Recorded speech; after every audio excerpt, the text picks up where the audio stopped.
There are things about a life that nobody tells you until the moment you're supposed to walk out the door and become someone.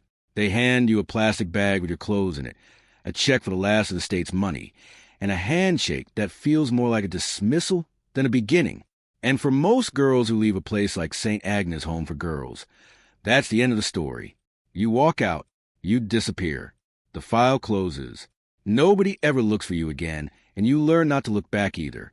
But on the morning I turned 18, they handed me something else. A sealed letter. Thick, heavy paper the color of cream, with my name written across the front in a handwriting that was not the handwriting of any social worker, any director, any counselor I had ever known in 16 years of being shuffled from one gray hallway to another. My name, Ruth Ellery, written by someone who knew how to hold a pen like it mattered. And what was inside that letter led me down a dirt road in the middle of nowhere to a house no one in my family was ever supposed to find. A house that had been waiting. A house that held more than walls. A house that held the truth about who I actually was, and about the land my own blood had been stripped of decades before I was even born. If you've ever woken up and felt like the story you've been told about yourself was missing a chapter, maybe more than one, then I need you to stay with me. Maybe subscribe before we go any further, because what I'm about to tell you isn't just my story. It's about what happens when the land itself refuses to forget, even when the family forgot on purpose. My last day at St. Agnes was a Thursday in late September. The leaves outside the dormitory window had started to turn, but the building itself was the same shade of institutional beige it had been since I was 2 years old. I had $10 in my pocket, literal $10, a single folded bill Mrs. Holloway had pressed into my hand the night before with a whispered, "Don't tell the others." She was the only one who had ever treated me like a person instead of a case number. The state's official check, the one that was supposed to help me start my life, was for $150 and wouldn't clear for 3 business days. $10. A duffel bag. 2 pairs of jeans for shirts, a toothbrush, a comb, the paperback copy of A Tree Grows in Brooklyn that I had read until the spine broke, and a single photograph of a woman I was told had been my mother. A thin, tired-looking young woman standing in front of a gas station, her hand on her stomach like she was already carrying me and didn't know what to do about it. That was all. And the letter. It arrived by courier the evening before, which almost never happened at St. Agnes. The girls crowded around the front office window to watch a man in a brown uniform hand a thick envelope across the counter to Mrs. Pike, the daytime director. She signed for it with a puzzled frown, and then she looked up and saw me standing in the hallway. "This is for you," she said. "You're not supposed to open it until tomorrow. Lawyer's instructions." Lawyer. The word made my stomach tighten. In my world, lawyers meant one of 2 things. Either somebody was coming to take a kid away, or somebody was coming to tell a kid that the last door in their life had finally closed. I had never heard a lawyer bring anybody anything good. I took the envelope up to the dormitory and hid it under my pillow. I didn't sleep. I lay on my back in the top bunk and listened to the other girls breathe and stared at the water stain on the ceiling that had been there longer than I had. Somewhere in the dark, one of the younger girls was crying the way they all cry when they first come in, soft and swallowed, trying not to be heard. I knew that sound. I had been that sound once. In the morning, I waited until the sun came up, and then I walked the letter downstairs, past the kitchen where the breakfast smell of powdered eggs and weak coffee hung in the air, past the chapel where nobody ever prayed, and out to the front door and onto the concrete steps. I sat down on the cold stone and slid my finger under the flap. Inside was a second envelope. Older. The paper had yellowed, and the edges were soft the way paper gets when it's been handled and set down and handled again over many years. My name was written on the front of that one, too, but in different handwriting.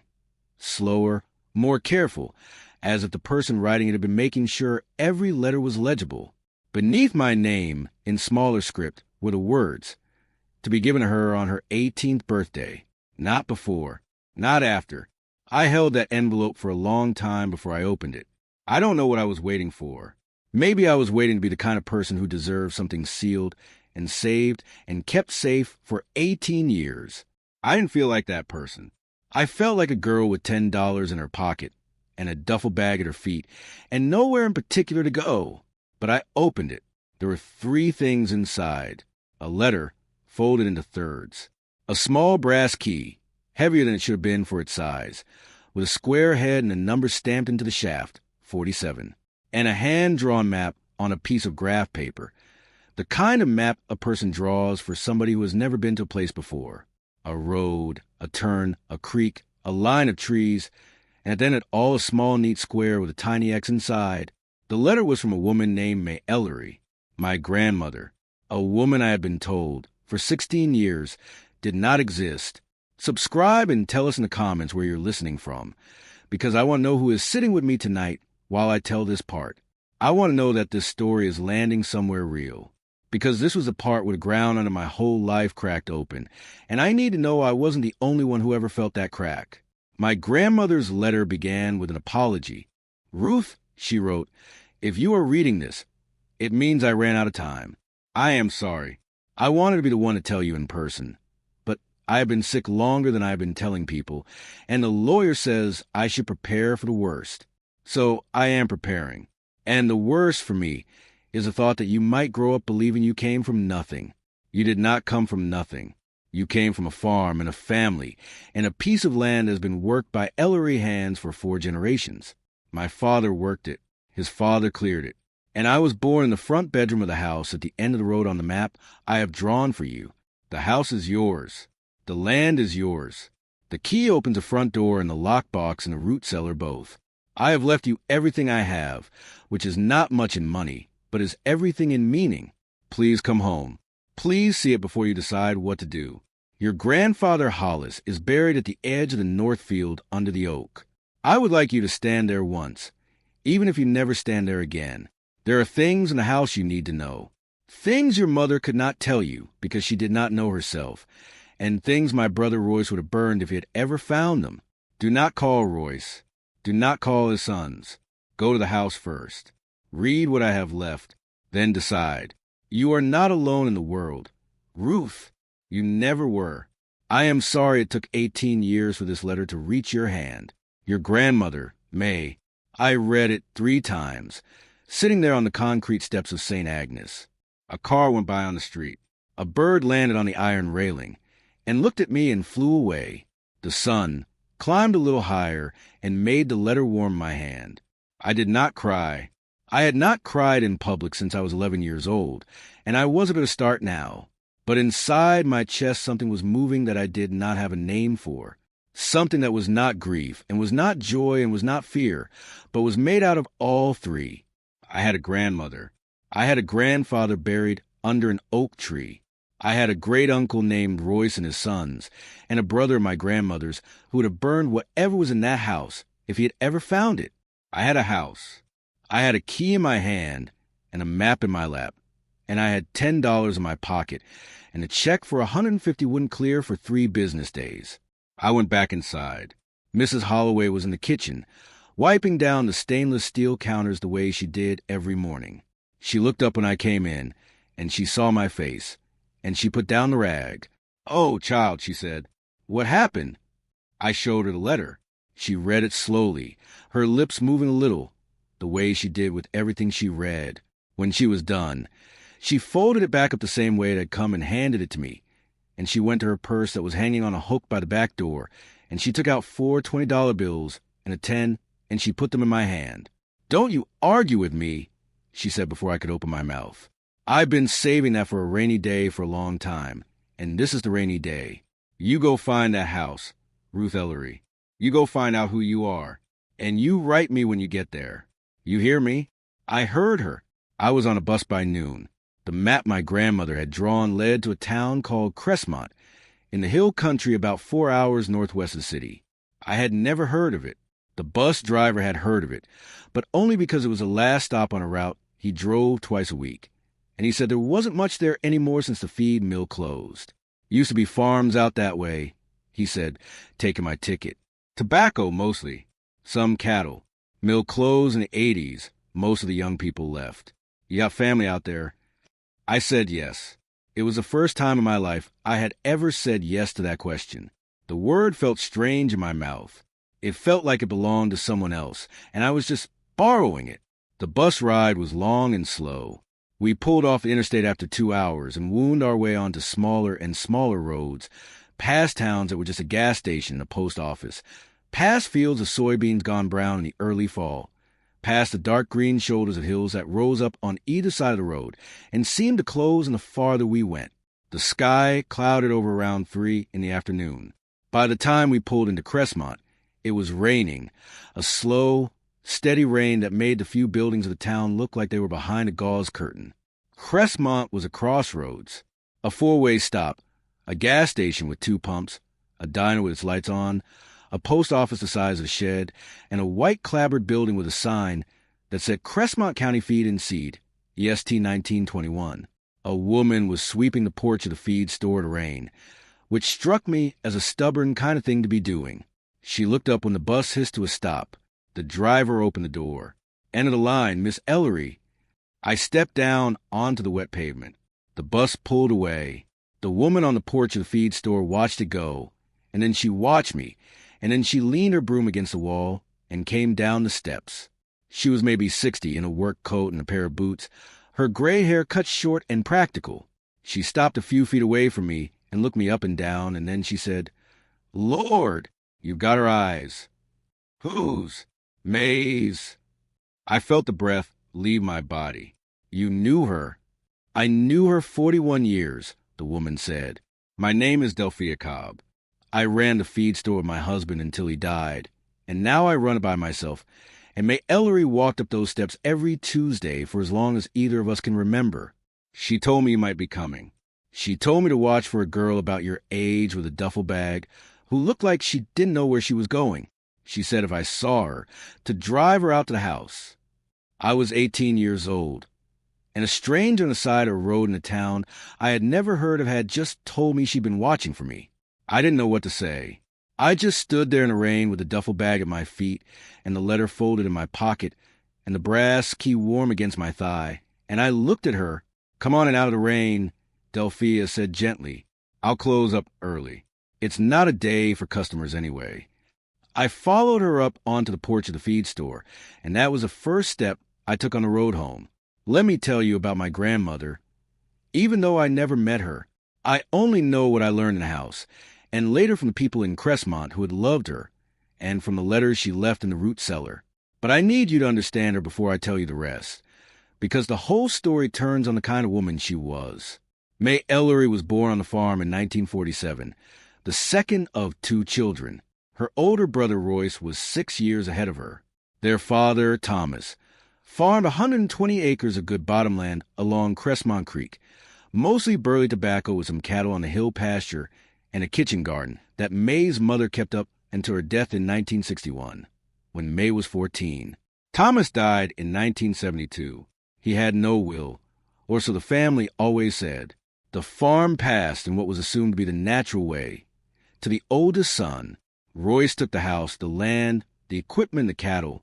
May, who had been living at home caring for her father through his long illness, got nothing. She was 25.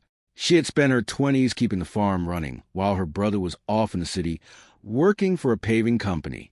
When her father died, she was handed a suitcase and told she could take whatever she could carry. Royce moved his wife into the front bedroom.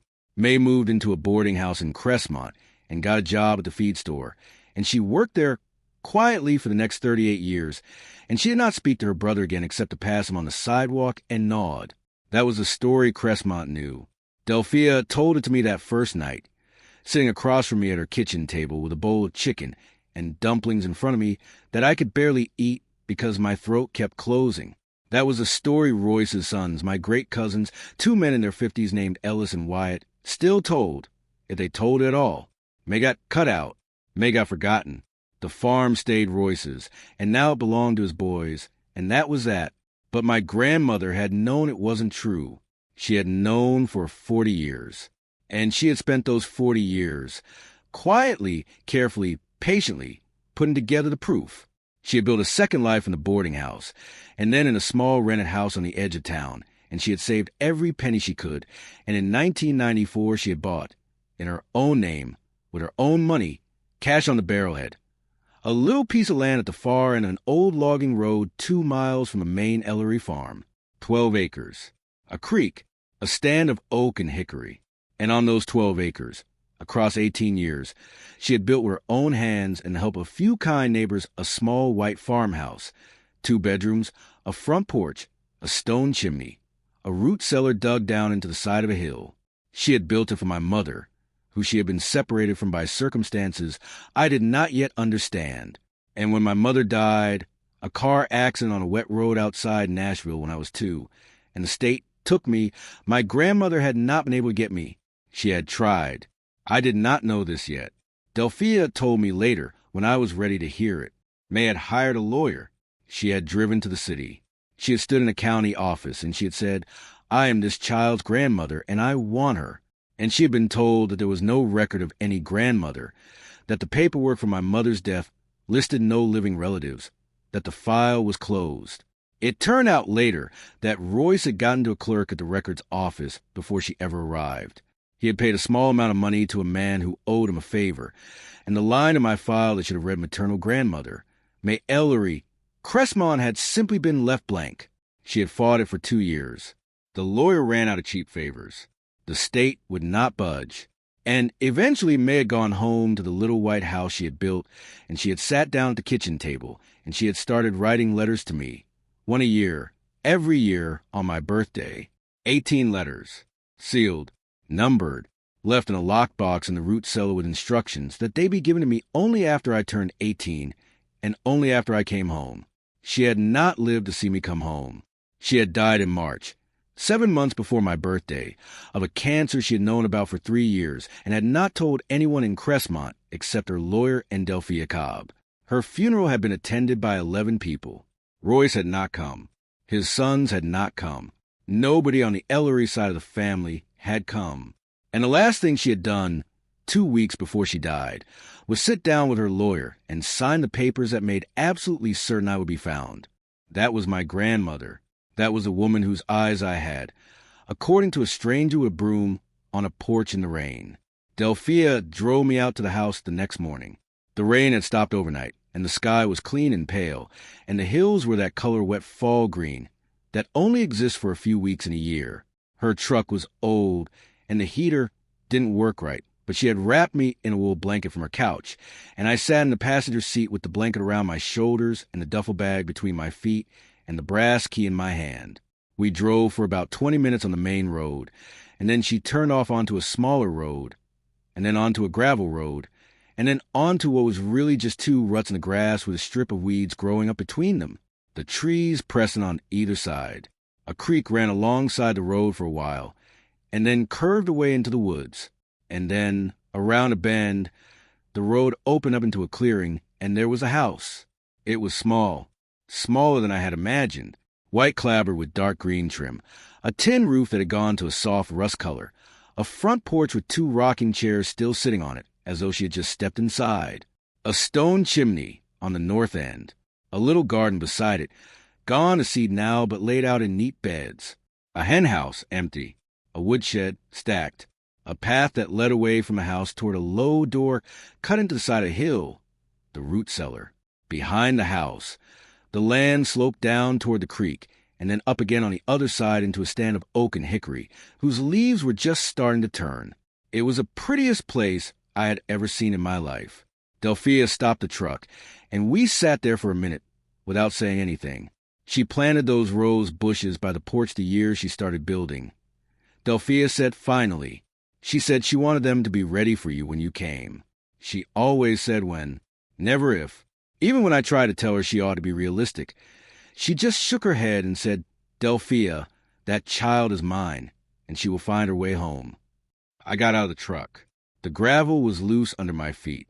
I walked up the path, past the rose bushes, up the 3 wooden steps onto the porch, and I stood in front of the door, and I put the brass key in the lock, and it turned as if it had been waiting for me to do exactly that. The door opened onto a small front room with a wood stove, a braided rug, a sofa with a quilt folded over back, and a framed photograph on the wall above the sofa of a young woman in a sundress standing in a field of tobacco. My mother. I had seen her face before, but only once, and younger, in the gas station picture. Here she was maybe 20, laughing, with her hair blowing across her eyes. Below the photograph, in a smaller frame, was a picture of a baby. Me. A baby me. I was maybe 6 months old, and I was sitting on a woman's lap on that same porch, the porch I had just walked across, and the woman had her cheek pressed to the top of my head, and her eyes closed, and she was smiling the way you smile when you have something you're afraid to believe in. My grandmother had held me, at least once. Before the state came, before my mother died, before the file closed, my grandmother had held me on her lap on that porch, and somebody had taken a picture, and she had kept that picture on the wall of a house she built for me for the rest of her life. I sat down on the floor in front of the sofa, and I put my face in my hands, and for the first time since I was 11 years old, I cried in a place where somebody could have heard me, except there was nobody in the house, and the only thing listening was the house itself. Delphia waited outside on the porch. She did not come in. She sat in one of the rocking chairs and let me have my time, and when I finally came out red-eyed, the sun had moved across the yard and was hitting the tops of the oak trees, and she looked at me and she said, "You ready to see the cellar?" I nodded. The root cellar was dug down into the side of the hill about 30 yards from the back door. A low green-painted wooden door set into the earth, a stone step in front of it, a hasp and a padlock. The padlock took the brass key to number 47. The same key opened both. Inside, the cellar was cool and dry and smelled of earth and old wood. Shelves along both walls, stacked with mason jars of preserves and beans and tomatoes that May must have put up in her last good summer. A rough wooden table in the middle, and on the table, a metal lockbox about the size of a shoebox, painted olive green, with a smaller keyhole. Taped to the top of the lockbox, in an envelope marked the smaller key, was a second brass key, tiny, matching. I used it. The lockbox opened with a soft click. Inside was a bundle of 18 envelopes tied with a blue ribbon. The ribbon had faded almost to gray with age. The envelopes were numbered in her handwriting, 1 through 18, with a year at the top corner of each. Under the envelopes was a thick manila folder, and under the folder, wrapped in a piece of oilcloth, was a document that looked older than anything else in the box. Yellowed paper, folded in thirds, with a red wax seal along the fold. I did not open the numbered envelopes yet. Those were for later. Those were for slow reading, one a night, one a year of her life, spent loving a child she couldn't reach. I would get to them, but not yet. I opened the manila folder first, because my grandmother had written on the front of it, in black marker, the word read this first. Inside the folder, on top of everything else, was a single type page, a letter from her lawyer, a man named Harlan Price, whose office was in the county seat 30 miles away. The letter was dated 2 weeks before she died. "Dear Ruth," it began, "I am your grandmother's attorney of 19 years, and I am writing this at her instruction to walk you through what you are about to find. Please read carefully. There's a great deal here that will surprise you, and some it will anger you. I ask only that you read all the way to the end before you make any decisions. Your grandmother has left you 3 things of material value. The first is the house and the 12 acres on which it sits. These are deeded to you outright, free and clear, with no liens and no back taxes owed. The property has been held in a small revocable trust with you as sole beneficiary since 2008. You may confirm this with the Cresmont County Register of Deeds, Book 214, page 87. The second is a savings account in your name, opened in 1994, into which your grandmother has deposited what she could spare each month for 18 years. The balance as of her death is $17,000 for $112.61. It will not make you rich. It will, however, allow you to pay property taxes on a farmhouse for many years, buy a reliable used vehicle, and begin whatever life you wish to begin without immediate financial pressure. The third, and this is a matter that requires the most careful explanation, is the following document, which your grandmother has asked and described to you in her own words before you read it. I quote her from a deposition I took in my office on February 4th of this year, and then, typed carefully on the page, in the precise flat language of a legal deposition, was my grandmother's voice. I could hear it even though I had never heard her speak. I could hear the quiet in it, and the steadiness, and the 40-year patience. My father, Thomas Ellery, did not die without a will. He wrote one in 1969, 3 years before he died, after my mother passed. I was there when he wrote it. He wrote it in the front room of the farmhouse on a Sunday afternoon, and he had it witnessed by two men, Elias Cobb, Delphia's father-in-law, and Reverend Tucker from the Cresmont Methodist Church. Both of those men are now dead, but both of them signed and dated the document. In his will, my father left the house and the 40 acres of bottomland along the creek to me, May Ellery, in recognition of the years I had spent keeping the farm running. He left the 80 acres of hill pasture and the cattle and the equipment to my brother Royce. He did this because he knew Royce did not love the land and would sell or neglect the bottom acres if they were given to him, and because he knew I had already been farming the bottom acres for 6 years by the time he wrote the will. My father gave the will to my brother Royce on his deathbed and asked him to file it with the county clerk. Royce did not file it. After my father's funeral, Royce told me there was no will, and that under the rules of intestate succession as they were applied in this count at that time, the farm passed to the oldest son. I did not know enough then to argue. I did not have a lawyer. I left the farm with one suitcase. I found out about the will 7 years later, in 1979, when Elias Cobb was dying and he told his son, Delphia's late husband, that he had witnessed it. Delphia's husband came to me with this information, but by that point, it had been 7 years. Royce had been living on the farm, paying the taxes, working the land, using it as collateral on bank loans. The law calls that adverse possession. The law gives a brother who took what wasn't as the benefit of time.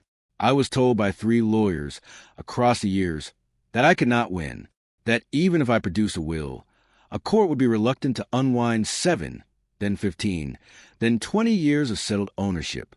I was told to let it go. I did not let it go. I did not sue, either. I chose a different path. I chose to build a life on my own 12 acres, and I chose to wait, and I chose to gather the evidence quietly, and I chose to leave it all to my granddaughter, who would be free of the tired history, and the tired lawyers, and the tired small-town knowledge of who was supposed to get what. She could decide. Not me. Her. The document behind this letter is my father's original will, signed and dated July 11th, 1969, witnessed by Elias Cobb and Reverend Howard Tucker. I have also included the sworn affidavits of Delphia Cobb and of Reverend Tucker's daughter, Margaret Tuckerland, each confirming that their fathers witnessed the will and that they personally saw it before those men passed. I have also included a geological survey of the 40 acres of bottomland my brother has been occupying for 41 years. The survey was done privately at my expense in 2019. Ruth, the survey found a deposit of high-grade limestone under the north end of the bottom acres. A quarry company has been in quiet conversation with my brother's sons for 2 years. They do not yet know about the will. That is why now it matters. That is why I waited until the 18th letter. I read those paragraphs 3 times. I sat on the dirt floor of the root cellar with the lantern burning on the table, and I read them until my hands stopped shaking enough to reach for the oilcloth bundle. I unwrapped it slowly. The will was real. I knew at the moment I saw it. The paper was right. The ink was right. The careful hand-printed capital letters of a farmer who did not write often but wrote carefully when he did were right. And the 2 signatures at the bottom, in 2 different hands, Elias Cobb, witness, Howard Tucker, witness, were the signatures of men who had understood what they were putting their names to. Below the will, clipped to it, were the 2 affidavits, each notarized, each dated within the last 3 years. Below those was a geological survey, bound in a blue folder with the name of a firm out of Lexington on the front. And at the very bottom of the folder, a business card. Harlan Price, attorney at law, Cresmont County, a phone number, a note in pencil on the back. Ruth, call me when you're ready, not before. If this story is moving you, hit the like button and turn on the bell so you never miss another story like this one. Because the next part is where the ground stopped shifting under me and started shifting under somebody else. I did not call the lawyer that first day. I did not call him for a week. I stayed in the house. I learned where the water came from, a hand pump on the back porch that drew from a well my grandfather Hollis had dug in 1953, according to a date scratched into the stone around the spout. I learned how to light the wood stove. I learned which of the quilts on the bed upstairs had been made by my great-grandmother in 1940, because May had sewn a small label into the corner of each one with a name and a date, knowing that someone with no family would not otherwise know. I learned the sound of the creek at night, and the sound of the owl in the oak behind the root cellar, and the sound of my own breathing in a room that belonged to me. Delphia came by once a day for the first 3 days with food and with the patience of a woman who knew a grieving person when she saw one. On the 4th day, she just left the basket on the porch and drove away. She knew I was ready to be alone, and she was right. I read one letter a night. I started with the first one, the one my grandmother had written when I was 1 year old. It was short. She didn't know me yet. She didn't know anything about me. She wrote about the weather and about the first tomato out of her garden. And she ended it with, "I hope you are somewhere warm tonight. My little one." The second letter, from when I was 2, was different. It was written 2 months after my mother died. It was written in a hand that was shaking. "I tried to comfort you," it said. "I tried. I am sorry." They would not listen. I cried a lot that week. I cried, and I slept in the bed upstairs under the quilt my great-grandmother had made in 1940, and I walked the 12 acres, and I stood at the edge of the north field of the other farm. I could see it from the top of the hill above the creek, and I looked at the land that was supposed to come to my grandmother, and I waited to feel something that would tell me what to do. And then on the 7th day, I called Harlan Price. He was a man in his 60s, with reading glasses pushed up on his forehead and a soft, slow voice that made you think he wasn't paying attention until you realized he had been listening to every word you said and 10 things you hadn't. I drove to his office in the passenger seat of Delphia's truck. I did not yet have a car of my own, and I sat across from him at a desk pile with yellow legal pads, and I put my grandmother's folder in front of him. He looked at it for a long time without opening it. "She told me you'd come," he said. "She said it might take you a little while. She said not to rush you. She was right about most things. Your grandmother." He opened the folder. He read everything through twice. He asked me 3 questions, each of them quiet and careful. Then he leaned back in his chair, and he took off his reading glasses, and he rubbed the bridge of his nose, and he said, "Ruth, I want to be honest with you. This is not a simple case.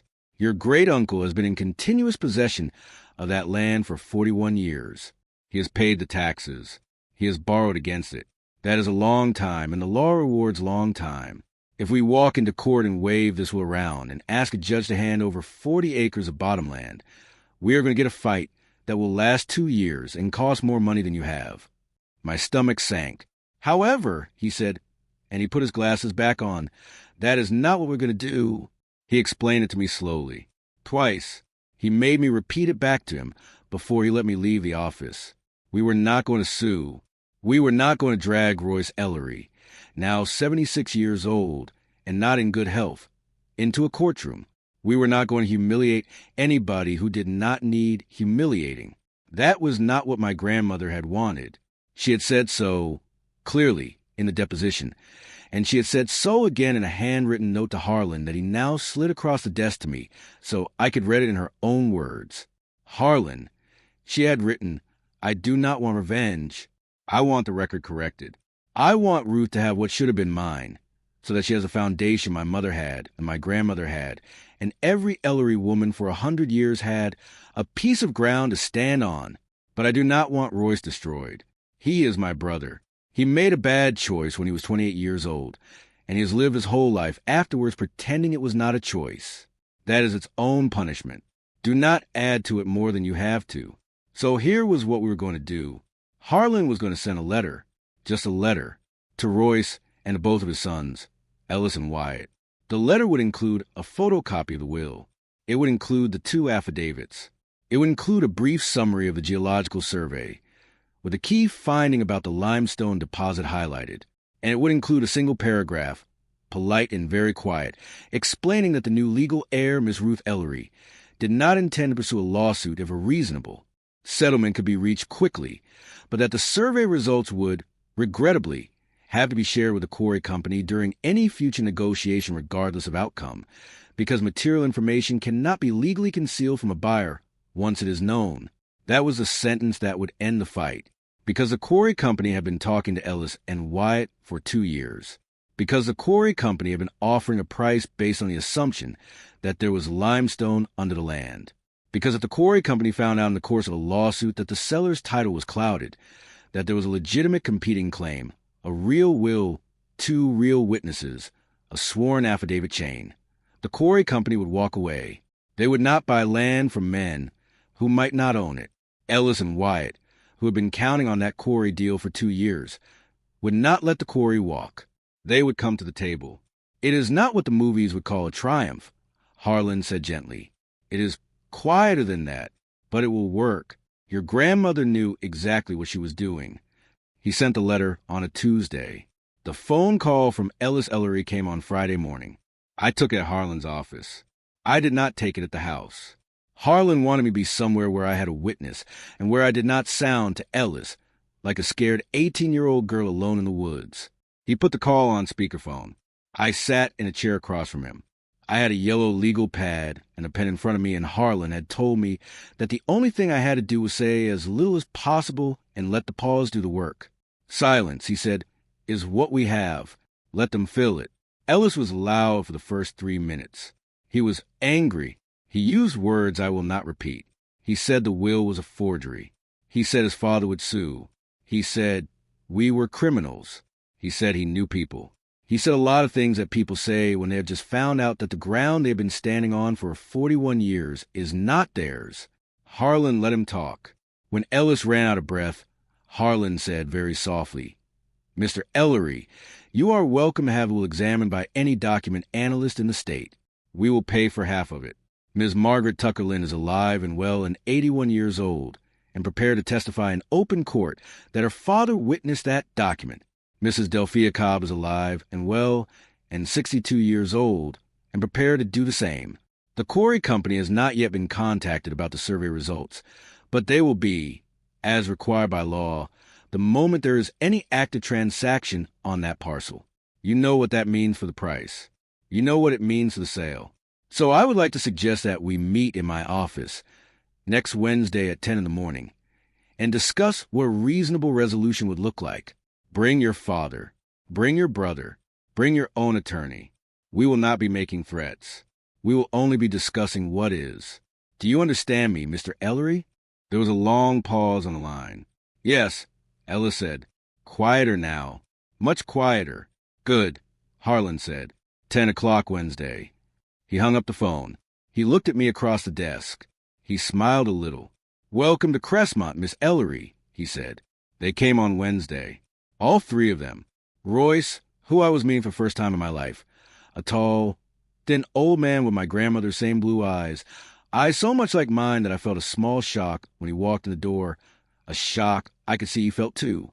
Ellis, red-faced and angry and trying to hide it behind a polo shirt that was too tight across the stomach. Wyatt, who was quieter than his brother and who kept looking at me as if he was trying to solve a problem in his head. Their lawyer, a man from the county seat with a briefcase that was too new for the kind of case he had walked into. We sat around the conference table in the back of Harlan's office. The fluorescent light hummed. Harlan poured coffee from a pot that somebody should have emptied yesterday. Nobody drank it. I will not take you through every minute of that meeting. I will tell you what mattered. Royce did not say much for the first hour. He sat at the end of the table and looked at the will which Harlan laid in front of him, the real one, not the copy. He touched it with one finger. He looked at the signatures. He looked at his father's handwriting, which was a handwriting he had not seen in 41 years, the careful block letters of a man who had raised him. He sat there and he looked at it, and then he took off his bald cap and sat on the table, and he put his face in his hands. And he was quiet for a long time. When he looked up, his face was wet. I knew there was a will, he said.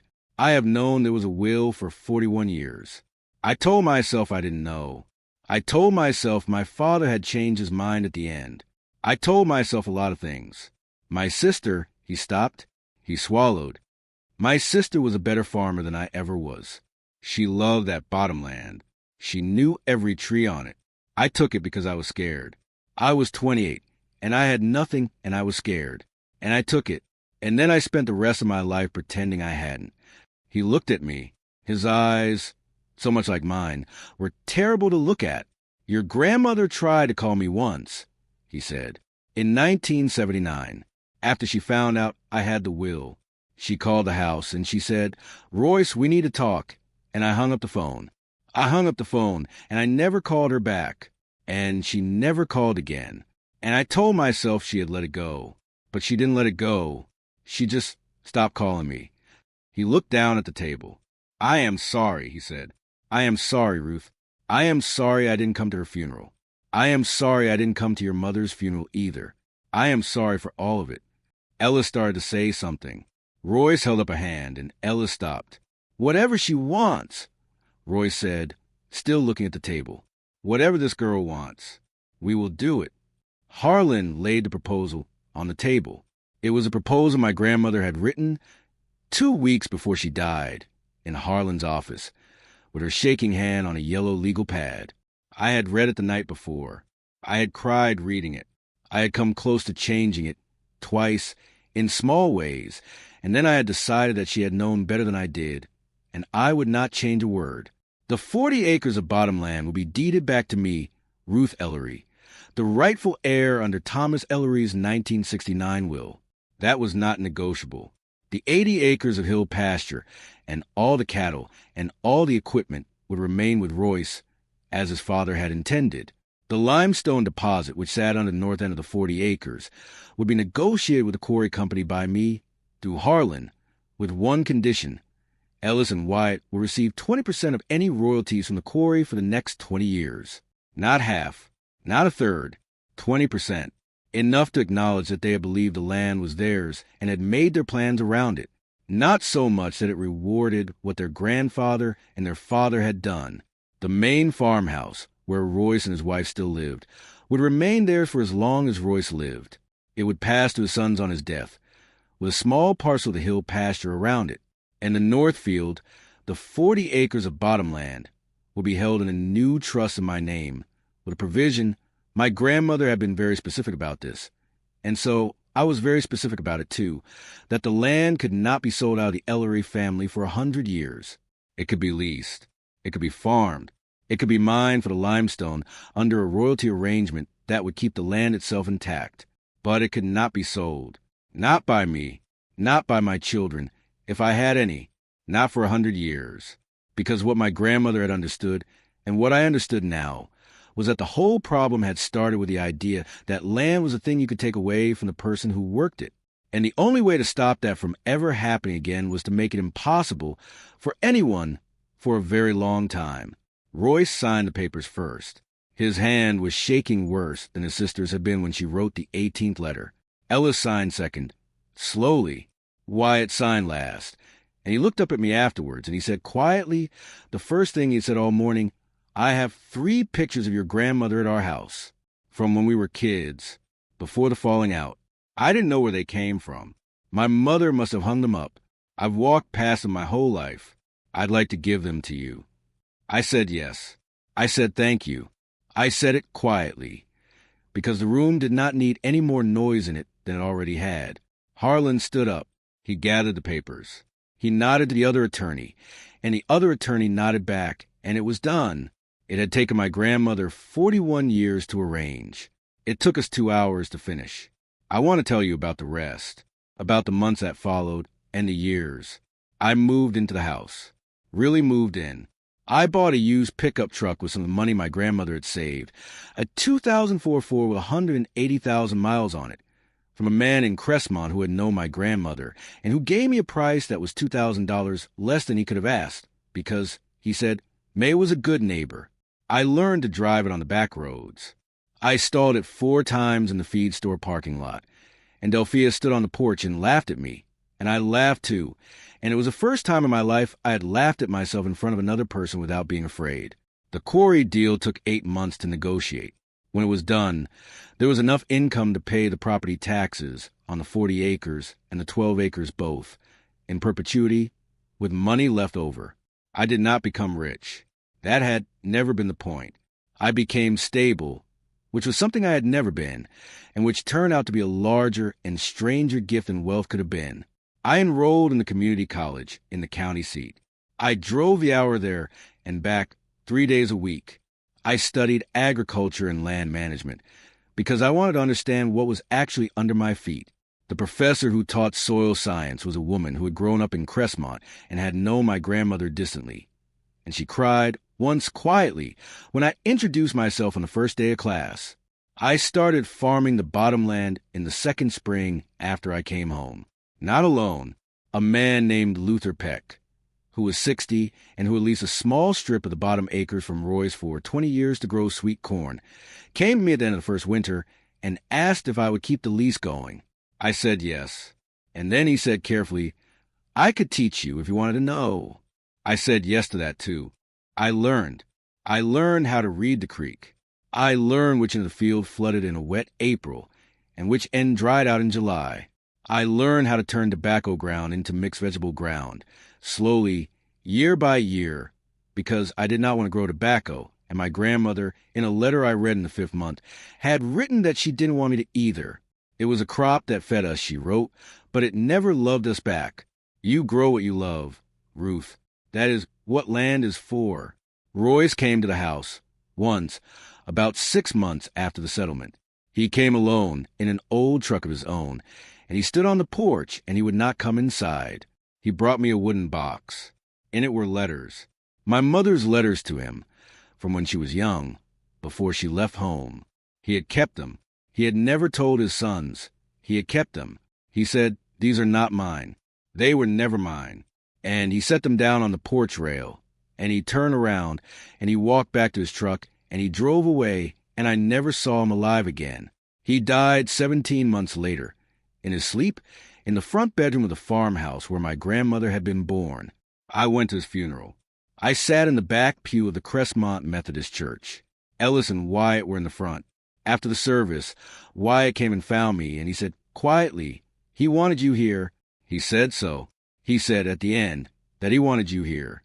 And I nodded, and we did not say anything else, and it was enough. Thank you for staying with us all the way to the end. Don't forget to subscribe and check out the other stories on screen right now, because this is the last part, and it is the part one most want you to hear. I stand now, on a morning in the fall, at the edge of the north field of the 40 acres.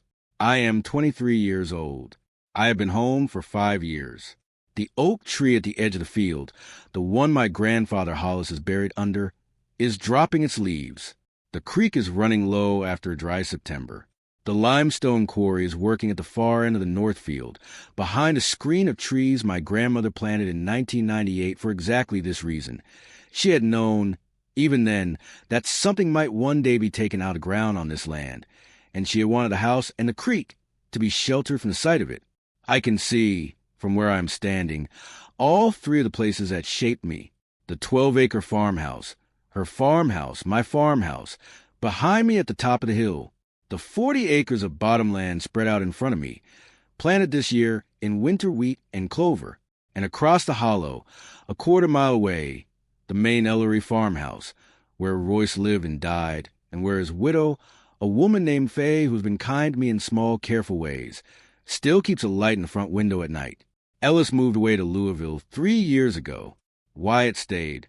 He runs the hill pasture with his son now, who is 15, and who came across the creek one day last summer and asked me if he could help me stack firewood, because his mother had said he ought to know his cousin. I said yes. I said yes to every small thing that looked like it might grow into a family, because I had spent 18 years without one, and I had learned that families are not the thing you are born into. They are the thing you say yes to slowly over many seasons. On the wall of the farmhouse, in the front room above the sofa, there are 2 pictures now. The one of my mother in the tobacco field, and the one of my grandmother holding me on the porch, and a third one that Wyatt brought me, one of the 3 from his house, my grandmother and my grandfather Hollis, stand together in 1969, the year the will was written, their hands clasped, their faces tired and proud, and somehow hopeful. I look at that picture every morning. Every morning I tell them, silently, what I am going to do that day. Every morning I tell them, silently, that I came home. The 18th letter, the one my grandmother wrote on my 18th birthday, was the shortest of all of them. I did not read it until I had been in the house for a year. I wanted to be ready. When I finally opened it, sitting at the kitchen table with a cup of coffee and the morning light coming through the window, she had faced east on purpose, so that she would see every sunrise. The letter was only 1 paragraph long. "Ruth," she had written, "if you are reading this, you are home. There is nothing else to say. You are home. You are always going to be home. The land knew it. I knew it. And now you know it. Please put this letter with the others, tie the ribbon, and put the bundle back in the lockbox. The lockbox is for your children, if you have them, so they will know where they came from. Welcome home, my girl. Welcome home." I had left the orphanage with $10 in my pocket. I had been handed a sealed letter, and the letter and the woman who wrote it, and the land that had been waiting for me all my life. They had given me back everything a small closed file had tried to take away. I am Ruth Ellery, of the Cresmont Elleries, of the bottom land along the creek, of the little white house at the end of the old logging road. And this is where I live, and this is where I stay, and this is where the story at last begins. Thank you for staying with us all the way to the end. Don't forget to subscribe and check out the other stories on screen right now.